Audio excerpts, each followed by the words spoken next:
Hello everyone, good afternoon. I hope সবাই ভালো আছো, আমিও ভালো আছি।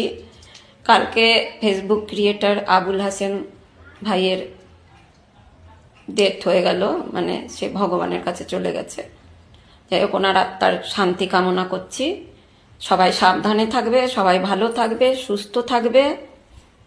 কিভাবে কি হয় কেউ বলতে পারে না, সেই জন্যে আমার ফেসবুক ক্রিয়েটার ভাই বোনেরা সবাই সাবধানে থেকো। আর এমনিতেও পৃথিবীতে যত মানুষ আছে সাবধানেই থাকা ভালো, সাবধানের মান নেই। এই যে আমার ভাত বসানো আছে, ভাত হচ্ছে। আজকের মেনু এটা, দুপুরের আলুর দম বানিয়েছি আর মাছের ঝোল, এতটাই আজকের মেনু, আর বেশি কিছু করিনি। বেশ, সবাই ভালো থেকো, সুস্থ থেকো, টাটা বাই বাই। কালকে আবার দেখা হবে। তোমাদের সুস্থতা কামনা করে ভিডিওটা শেষ করলাম। সবাই ভালো থাকবে, সাবধানে থাকবে, বাবাই। কালকে আবার দেখা হবে।